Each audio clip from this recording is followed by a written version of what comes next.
Hi, welcome to another episode of Clinomic Show bareng gue Dinia, founder dari Clinomic. Udah lama banget nih kita nggak ngebahas atau bikin podcast karena sebenarnya masih bingung sih dengan format yang paling tepat buat konten di Clinomic karena sekarang kan social media banyak banget ya, ada blog, ada Instagram juga ada Instagram Stories, terus ada IGTV.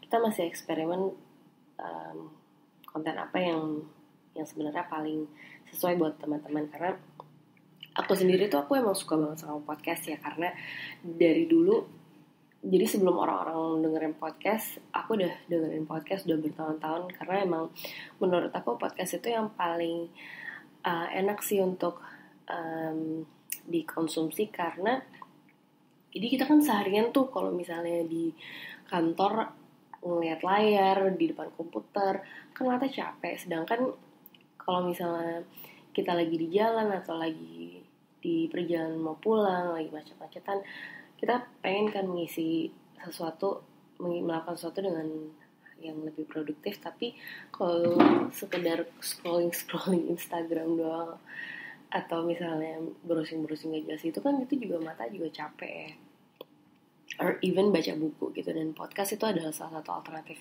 yang oke banget sih buat aku, karena aku nggak capek kan ngeliat layar terus gitu, jadi bisa istirahat mata tapi sambil melakukan hal yang produktif juga, yaitu dengan mendengarkan podcast. Nah teman-teman, kabarin ya kalau misalnya kalian punya ide atau punya pendapat lain, kalian suka apa nggak sih dengerin podcast kayak gini, kabarin ya. Nah untuk episode kali ini aku pengen banget ngebahas, sebenarnya banyak banget kita dapat pertanyaan dari teman-teman selama ini lewat Instagram, atau pertanyaan atau DM kita atau melalui email. Nah aku banyak beberapa pertanyaan itu belum sempat kejawab semua. Nah aku pengen dalam podcast ini aku coba jawab beberapa pertanyaan itu ya. Nah ini juga salah satu beberapa pertanyaan ini juga, ingat gak sih dulu aku pernah ngasih Q&A, dan ini adalah pertanyaan yang belum sempat kejawab waktu itu. Sebentar, where is it? Okay.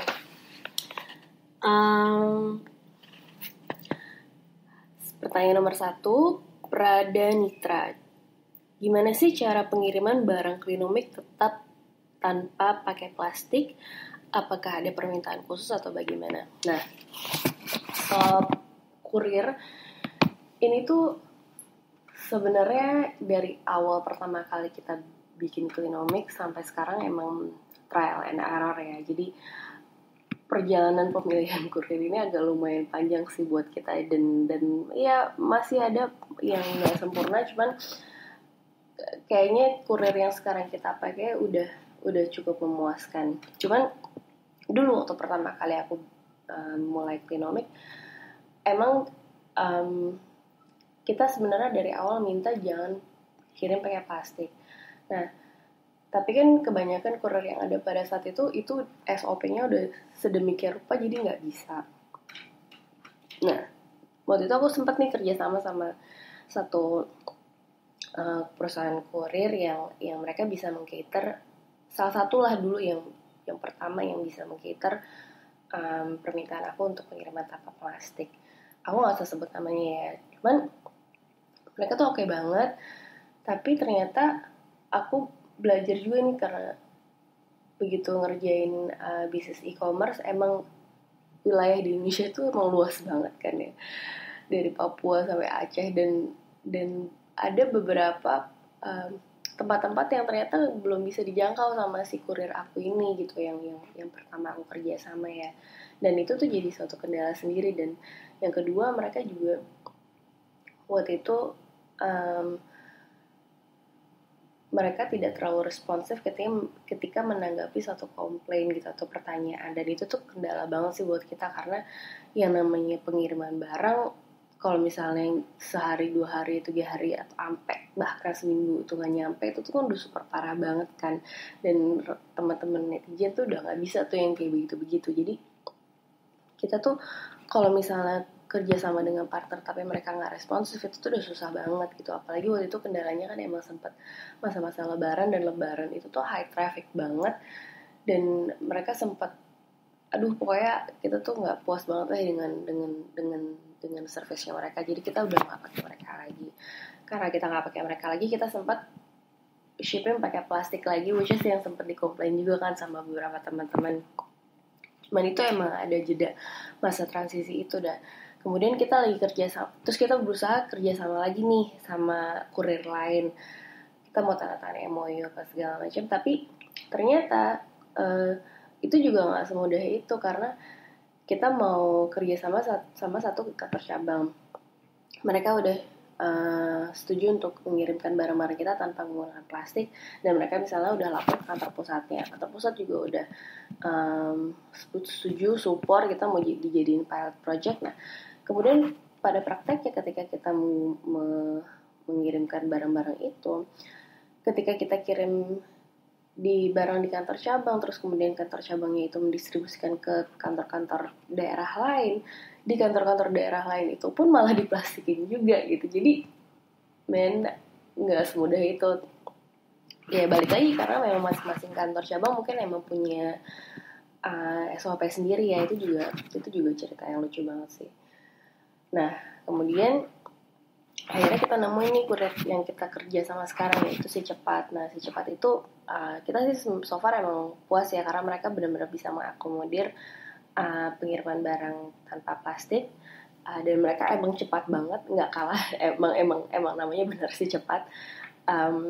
Dan memang harganya agak mahal sedikit sih dibanding yang lain, cuman so far sih kita sangat puas ya dengan mereka. Jadi itu sih cerita Clinomic sampai akhirnya bisa nggak pakai plastik pengirimannya, karena kita sudah beberapa kali sih trial and error untuk ganti-ganti kurir sampai akhirnya nemunya cocok sekarang.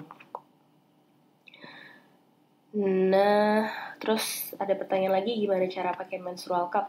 Menstrual cup itu cara pemakaiannya udah kita posting di blog ya. Jadi lihat kalau misalnya kalian ke website clinomic.net, kalian klik blog, itu bisa langsung ada blog post tentang bagaimana cara menggunakan menstrual cup, bisa lihat di situ. Terus ada pertanyaan nih, Clinomic membuka kerjasama dengan kreator lokal atau enggak? Oh iya banget sih, jadi kita sih sangat terbuka banget, dan kita juga actively nyari kreator-kreator lokal untuk dikurasikan di website kami. Jadi kalau misalnya kalian adalah pebisnis lokal yang punya usaha membuat produk yang sustainable dan ramah lingkungan, kalian kabarin kita aja, email, telepon, atau DM lewat informasi yang ada di website atau di Instagram kita. Nanti kita ngobrol-ngobrol untuk cari tahu lebih lanjut tentang produk kalian. Dan untuk kerja sama dalam bentuk lain, sebenarnya banyak banget sih yang nanya soal bisa nggak sih jadi reseller atau dropshipper di Clinomic.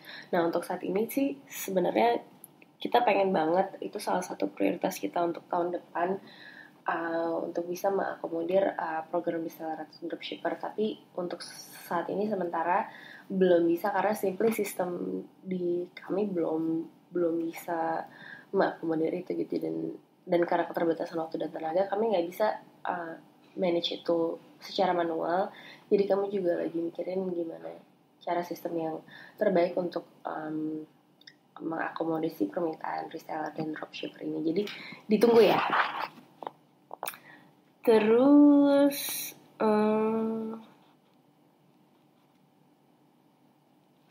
apa ya? Ini lucu banget pertanyaan, how to start zero waste untuk yang suka makanan instan atau mie goreng atau mie rebus. Emang susah banget sih ya yang namanya jajan jajan bungkusan kayak begini, karena emang spiritnya sih kalau misalnya spiritnya si zero waste sendiri itu sih, kita memang harus berusaha mengurangi makanan-makanan dalam kemasan, dan kita mulai membiasakan diri makan makanan yang lebih fresh gitu, yang sayuran, buah dan sebagainya. Kalau alternatif sekarang yang aku bisa pikirin adalah mulai bikin eco brick aja. Jadi kayak si kemasan-kemasan itu dimasukin ke Ecobreak deh. Sekarang kan udah banyak tuh tutorialnya, dan banyak loh orang yang nyari karena mereka butuh untuk art installations atau bangun apa. Jadi mungkin bisa dicoba itu. Rito Verbi, belanja daging less waste gimana? Gampang, tinggal bawa kotak makan ke pasar. Game lagi, solusi sedikit bulk store Indonesia. Sebenarnya bulk store Indonesia tuh banyak loh, pergi aja ke pasar. Pasar sih itu bulk store semua. Ya nggak sih? How to start and bagaimana mengatasi kenyinyiran. Ini sebenarnya kalau misalnya aku sebenarnya agak bingung sih, aku sebenarnya jarang sih dinyinyirin orang, tapi emang teman-teman banyak ya yang dinyinyirin orang-orang gitu. Ribet ya gitu. Cuman sekarang kan semakin banyak orang ngomongin zero waste atau less waste lifestyle, kayaknya udah semakin normal deh. Dan teman-teman sih bisa balikin ke mereka bahwa suruh aja mereka cari tahu tentang permasalahan sampah, suruh nonton tuh dokumenter Plastic Oceans di Netflix atau di YouTube juga banyak. Terus mungkin bisa dibalikin kayak kebersihan sebagian dari iman. Gak usah terlalu dipikirin sih, santai aja. Banyak orang kan bisa ngomong apa aja, tapi kita tahu apa yang kita kerjain bener kan, jadi why bother. Terus apa lagi ya? Mungkin udah dulu kali ya. Nanti kita sambung lagi di episode berikutnya. Thank you for listening. Bye.